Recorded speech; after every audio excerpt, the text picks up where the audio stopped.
نشرة الظهيرة، أهلا بكم. هذه أبرز العناوين. انهيار منازل آيلة للسقوط بالحي المحمدي بالدار البيضاء يخلف في الإجمال 3 ضحايا من عائلة واحدة.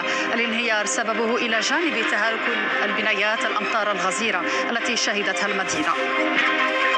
الأمطار كانت غزيرة طيلة أيام، تجاوزت مقاييسها في بعض المناطق 100 ملم، خلفت خسائر في الأرواح وأيضا في الممتلكات. نعود في النشرة إلى حصيلتها الإجمالية. استعدادات المملكة لإطلاق حملة التلقيح تتواصل. أبرز عنصر فيها اللوجستيك المتعلق بتخزين اللقاحات خصوصا في المناطق القروية والجبلية النائية. نسلط الضوء على الاستعدادات من هذا الجانب في مراكش ونواحيها مع لمياء شاكري المديرة الجهوية لوزارة الصحة بالمدينة. ميناء طنجة المتوسط يواصل تعزيز ريادته. محطة ثالثة للحاويات دخلت الخدمة بعد سنة ونصف من الأشغال واستثمارات بقيمة 175 مليون أورو.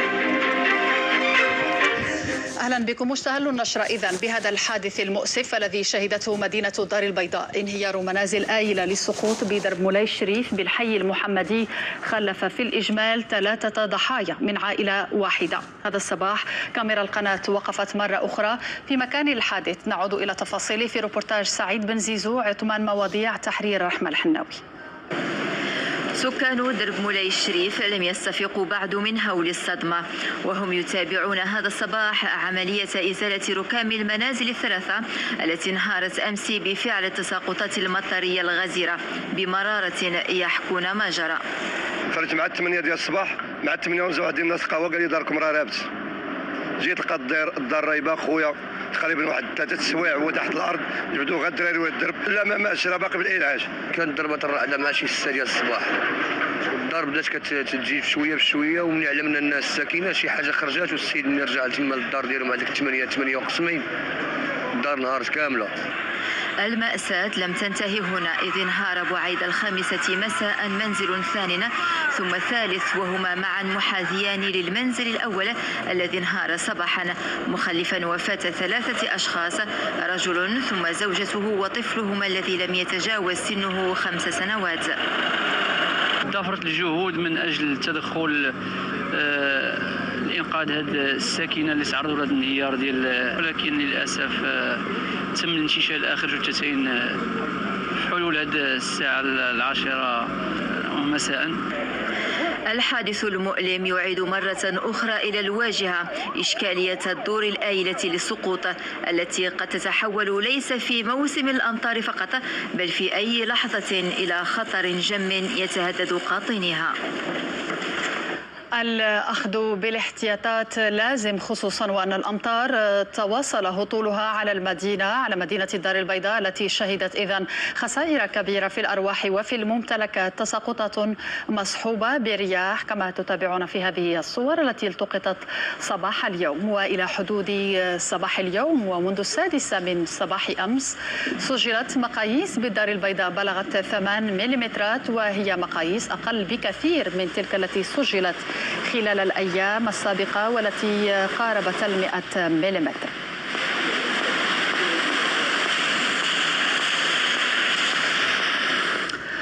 وبإقليم تارودانت حيث بلغت المقاييس نحو 100 ملم، غزارة الأمطار تسببت في قطع عدد من الطرق بعد ارتفاع منسوب مياه الأودية، بينها الطريق الوطنية رقم 7 الرابطة بين تارودانت وولاد بالرحيل. تسببت الفيضانات أيضا في تعليق الدراسة وإغلاق المدارس في المجال القروي كإجراء احترازي.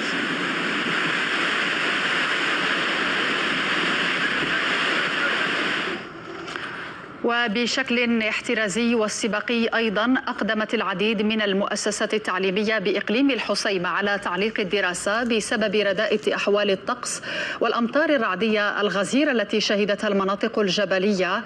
أغلب المدارس التي أغلقت أبوابها بهدف حماية التلاميذ وعدم تعريضهم لخطر السيول بالأودية، كما هو الحال بجماعة بني بونصار وزرقت. في روبورتاج فؤاد عزوزي ومحمد حجوب. الأمطار لم تمنع هؤلاء الأطفال من الالتحاق بفصول الدراسة. هم تلاميذ المستوى الابتدائي يقطعون مسافة 4 كيلومترات مشيا على الأقدام للوصول إلى مؤسستهم التعليمية في جماعة رواضي نواحي الحسيمة. واش كنخص واحد تاع المدرسه زعما نزار هنا الترانسبور والو كتجيو من ايد داود كنمشيو للتجاعي. شحال كيلومتر؟ 4 كيلومتر. الدراسة استمرت في عدد من مدن وجماعات إقليم الحسيمة، لكن تقرر تعليق الدراسة في العديد من المؤسسات التعليمية بالجماعات والقرى والدواوير النائية التي شهدت طيلة اليومين الماضيين أمطارا رعدية قوية رفعت من منسوب مياه الأودية، كما الحال هنا بجماعات بن بنصار وبن أحمد إيموكزن وجماعة زرقت. 3 أيام ولا 4 أيام دراري ما مشاو للمدرسة، وعندنا الدراري العواول باقي صغارين، خصنا يديروا لنا مدرسة تكون قريبة على الدوار، وذاك المدرسة اللي داروا لنا تقيمش 4 كيلومتر، والويدان حاملين والشتاء والثلج. تبارك الله الخير هذا الشيء هذا. دابا غنرجعوا للحالة ديالنا القديمة إن شاء الله.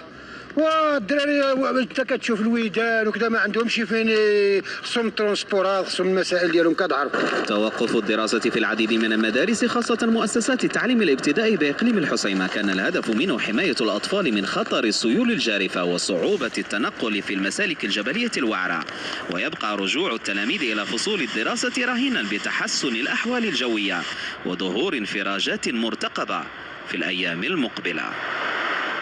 وأجواء المملكة في الأيام المقبلة ستواصل متقلبة، وستشهد زخات رعدية قوية ورياح عاصفية وثلوج إلى غاية الاثنين المقبل. المديرية العامة للأرصاد الجوية توقعت في نشرة خاصة من اللون البرتقالي زخات رعدية قوية تتراوح مقاييسها بين 30 و 70 ملم بكل من بن سليمان، برشيد، الدار البيضاء، شفشاون، والشكا، أيتبها، وصويرة، والقنيطرة، والعرائش، والمحمدية، ووزان، والرباط، وآسفي، وطنجة، وأصيلة، وذلك ابتداء من 4 من بعد زوال اليوم إلى غاية 11 ليلا من يوم الأحد. هذه الأمطار الرعدية ستكون مصحوبة محليا بتساقط للبرد، هذا وستسجل تساقطات ثلجية على المرتفعات التي يفوق علوها 1200 متر بالحوز والحسيمة وأزلال وبن ملال وشفشاون والحاجب وإفران وخنفرة وميدلت وورزازات وتارودانت،